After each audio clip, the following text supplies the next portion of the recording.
ప్రధానంగా అంటే బాహటంగా మందకృష్ణ అన్న గారు డైరెక్ట్ బీజేపీకే ఓటేయమని చెప్తున్న పరిస్థితి మాదిగల్ని. ఎట్లా ఆయన ఇన్ని ఇన్ని రోజుల ఉద్యమం మీరు బీజేపీని ఇంత వ్యతిరేకిస్తున్న పరిస్థితి నుంచి ఆయన సీదా చెప్పడం అంటే దాన్ని ఎట్లా చూస్తారు? మేము మందకృష్ణ మాదిగ గారిని కూడా చాలా తీవ్రంగా వ్యతిరేకిస్తున్నాం. ఎప్పుడైతే ఆయన బీజేపీతో చేతులు కలిపిండో, బాహాటంగా మద్దతు ప్రకటించిండో అప్పటి నుంచి మేము ఆయనకి వ్యతిరేకంగానే ఉన్నాం. ఒకటి. రెండోది, వర్గీకరణని అవుట్ రైట్గా వీసీకే సపోర్ట్ చేస్తుంది. తమిళనాడులో వర్గీకరణ జరిగింది. ఓకే. వీసీకే సపోర్ట్ తోటే జరిగింది. తెలంగాణ, ఆంధ్రలో కూడా వర్గీకరణ కోసం వీసీకే కట్టుబడి ఉన్నది. మరి వీసీకేకి నీ ఎందుకు సపోర్ట్ చేయడు మందకృష్ణ గారు? బీజేపీని ఎందుకు సపోర్ట్ చేస్తున్నాడు? బీజేపీ చేస్తుందని ఇన్ని రోజుల తర్వాత ఆ నమ్మకంతో ఇప్పుడు ఎప్పటి నుంచో వెంకయ్య నాయుడు కాలు మొక్కిన దగ్గర నుంచి పాపం పట్టుకొని ఉన్నాడు కదా, తన జాతికి ఏదైనా జరగాలని. నరేంద్ర మోడీ అధికారంలోకి వచ్చి మొన్నటిదాకా అధికారంలో ఉన్నాడు 10 సంవత్సరాలు. ఈ 10 సంవత్సరాలే కాదు, 15-20 సంవత్సరాల నుండి కిషన్ రెడ్డి గారు, మందకృష్ణ మాదిగ గారు స్నేహితులు, వ్యక్తిగతంగా స్నేహితులు, ఉద్యమపరంగా స్నేహితులు. అలాంటప్పుడు ఈ 10 ఏళ్లలో నరేంద్ర మోడీ గారు ఎందుకు అపాయింట్మెంట్ ఇవ్వలేదు మీకు? ఎలక్షన్స్కు ముందే మీకు అపాయింట్మెంట్ ఎందుకు ఇచ్చాడు? ఎలక్షన్స్కు ముందే మీ దగ్గరికి వచ్చి సభ ఎందుకు పెట్టాడు? 10 ఏళ్ల నుంచి 20 ఏళ్ల నుండి ఈ ఉద్యమం జరుగుతూ ఉన్నది. ఈ ఉద్యమాన్ని 30 ఏళ్ళుగా 95 నుంచి ఇప్పటి వరకు 30 సంవత్సరాలుగా ఉద్యమం జరుగుతుంటే నరేంద్ర మోడీకి తెలియకుండానే ఉందా? ఇదే హైదరాబాద్లో నరేంద్ర మోడీ పనిచేశాడు ఆర్ఎస్ఎస్ కార్యకర్తగా. ఆ కాలంలో ఉధృతంగా ఇక్కడ వర్గీకరణ ఉద్యమం జరుగుతుంది. ఆయనకు తెలియకపోవడం ఏంటి? బంగారు లక్ష్మణ్ గారి శిష్యుణ్ణి నేనని చెప్పాడు నరేంద్ర మోడీ గారు. బంగారు లక్ష్మణ్ గారికి కూడా వర్గీకరణ ఉద్యమం గురించి తెలుసు. అలాంటప్పుడు ఆయనకి తెలిసిన సమస్య మీద 10 సంవత్సరాల పాటు మౌనం ఎందుకు ఉన్నాడు? ఇప్పుడు ఎందుకు సడన్గా మాట్లాడుతున్నాడు? అంటే ఈ తెలంగాణలో ఎట్లయినా సరే సీట్లు గెలవాలి, అధికారంలోకి రావాలి అని ప్రయత్నం చేస్తున్నాడు. దానికోసము మాదిగలని వర్గీకరణ పేరు మీద మరొక్కసారి మోసం చేయడానికి నరేంద్ర మోడీ ఆడుతున్న ఒక డ్రామా. ఆ డ్రామాలో మందకృష్ణ మాదిగన్న ఒక పాత్రధారి.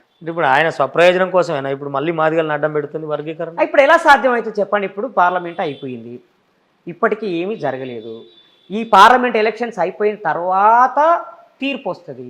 ఆ తీర్పు నెగిటివ్గా రావచ్చు, పాజిటివ్గా రావచ్చు. దానివల్ల ఏంటి లాభం? వర్గీకరణ చేయడానికి చట్టం చేసే అధికారం నీ చేతిలో ఉన్నప్పుడు నువ్వు చట్టం చేయొచ్చు కదా. చట్టం చేయకుండా కోర్టు మీద నెట్టేశాడు నరేంద్ర మోడీ. ఓకే. కోర్టులోంచి మేము కేసు విత్డ్రా చేసుకుంటున్నామని చెప్పి కేసు విత్డ్రా చేయించుకోవచ్చు. చట్టం చేసేయి. చట్టం నీ చేతిలో ఉంది కదా. చట్టం నీ చేతిలో ఉంది. నువ్వు 370 ఆర్టికల్ రద్దు చేశావు, ఎవరికి వినకుండా. ఒకే ఎలక్షన్ చట్టం తీసుకొచ్చావు. చివరికి ఎలక్షన్ కమిషన్నే మార్చేశావు నువ్వు. ఎలక్షన్ కమిషన్ స్వయం ప్రతిపత్తిని రద్దు చేశావు. ఇన్ని భయంకరమైన దేశానికి వ్యతిరేకమైన నిర్ణయాలు తీసుకున్నావు కదా. మరి మాదిగలకి ఉపయోగపడే ఒక్క చట్టాన్ని ఎందుకు చేయలేకపోయావు? Last day of the parliament అవును, ఏకంగా 3 కొత్త శిక్షా స్మృతుల్ని ఆమోదించావు నువ్వు. అదే రోజు ఇది కూడా ఆమోదించితే అయిపోయేది కదా. అంటే వర్గీకరణ చేయాలన్న లక్ష్యం, చిత్తశుద్ధి వాళ్ళకి లేదు. కేవలం మాదిగల ఓట్ల మీద వాళ్ళు దృష్టి సారించారు. అందుకోసం ఈ నాటకం ఆడుతున్నారు. కానీ మాదిగలు చాలా తెలివికల్లోలు.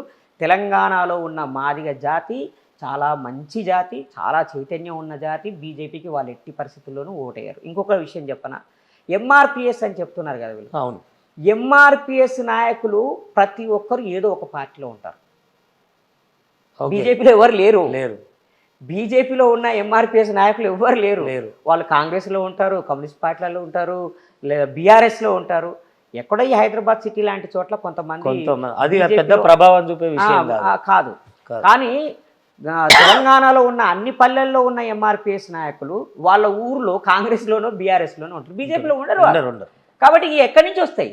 ఒకవేళ అదే జరిగితే అసెంబ్లీ ఎలక్షన్స్లో మరి 8 సీట్లే ఎందుకు వచ్చాయి? అవును, బీజేపీకి అసెంబ్లీ ఎలక్షన్స్లో కూడా మందకృష్ణ అన్న సపోర్ట్ చేశాడు. అవును, 30 సీట్లు ఎందుకు రాలేదు మరి? అంటే కృష్ణన్న చెబితే ఓట్లు వచ్చే పరిస్థితి లేదు. కృష్ణన్న చెబితే వచ్చే ఓటు కూడా పోతుంది. ఇది వాస్తవం. ఇప్పుడు ఇది బీజేపీ తెలుసుకోవాలి. బీజేపీకి కూడా తెలుసు. కానీ మేము అందరినీ కలుపుకొని వస్తున్నామని నమ్మించడం కోసం చేస్తున్న ప్రయత్నం. అన్న ప్రధానంగా అంటే ఇవాళ మోతుకుపల్లి నరసింహులు కావచ్చు, మందకృష్ణ మాదిగన్న కావచ్చు, కాంగ్రెస్ పార్టీలో మా మాదిగలకు అన్యాయం జరిగింది, సరైన ఇవ్వలేదు, అటు బీజేపీ నుంచేమో ఇట్లా అంటుండు, ఇది మాదిగలంతా బీజేపీ కోటేయమని, ఇటు కాంగ్రెస్ నుంచి మాదిగలకు ఇది కావాలి, మాకు సరైన న్యాయం జరగలేదు అని అంటుండు. అసలు ఏంటి ఈ వాదాన్ని ఎట్లా చెప్తారు? ఇప్పుడు మందకృష్ణ మాదిగ గారు లేవనెత్తిన సమస్య ఏదైతున్నదో అది బయటికి కనిపించే సత్యమే, న్యాయమే అది. ఓకే. కానీ నేను అనేది ఏంటంటే కాంగ్రెస్ పార్టీ మాదిగలకు అన్యాయం చేస్తున్నదని నువ్వు పోరాడడం ఏంటి? నువ్వు కాంగ్రెస్ పార్టీ నాయకుడివి కాదు. కాదు. మహాజన సోషలిస్టు పార్టీ అని ఒక అద్భుతమైన పార్టీని పెట్టినటువంటి కృష్ణన్న తన పార్టీ ద్వారానే మొత్తం పార్లమెంటు నియోజకవర్గాలకి తన అభ్యర్థుల్ని పెట్టవచ్చు. 543 పార్లమెంటు సీట్లు ఉన్నాయి. 543 పార్లమెంటు సీట్లకి మొత్తం మాదిగల్ని పోటీలో దించవచ్చు. ఓకే.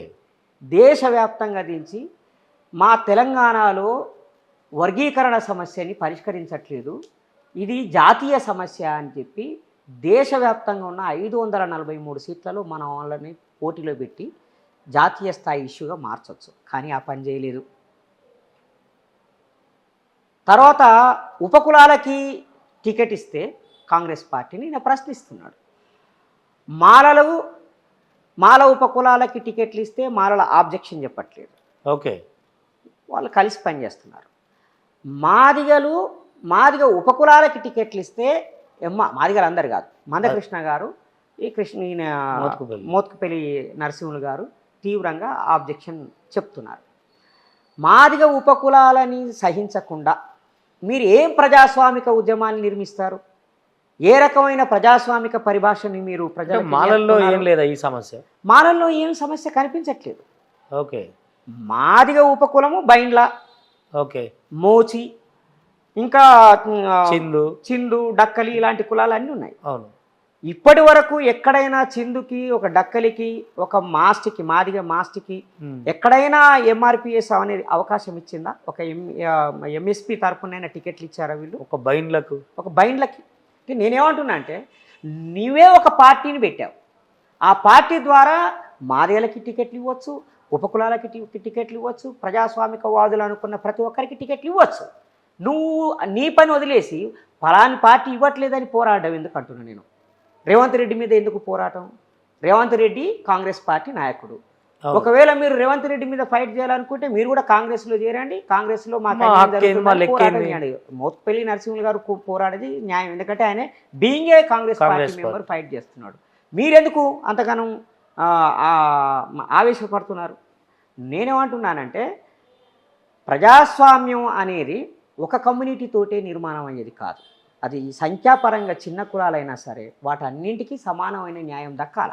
ఇప్పుడు బీజేపీకి ఓటేయమని చెప్తున్నాడు కదా మాదిగలందరినీ, మరి బీజేపీ సరైన న్యాయం మాదిగలకు చేసిందా? అక్కడే కొట్లాడవచ్చు. ఇప్పుడు మా కృష్ణన్న అంటే మందకృష్ణన్న అంటే నాకు వ్యక్తిగతంగా చాలా గౌరవం, అభిమానం. మహాభారతంలో ఘటోత్కచుడి పాత్ర ఉంటుంది, అట్లాగే పౌలస్తుడి పాత్ర ఉంటుంది. ఓకే. ఈ రెండు అట్లాగే మైరావణుడి పాత్ర ఉంటుంది.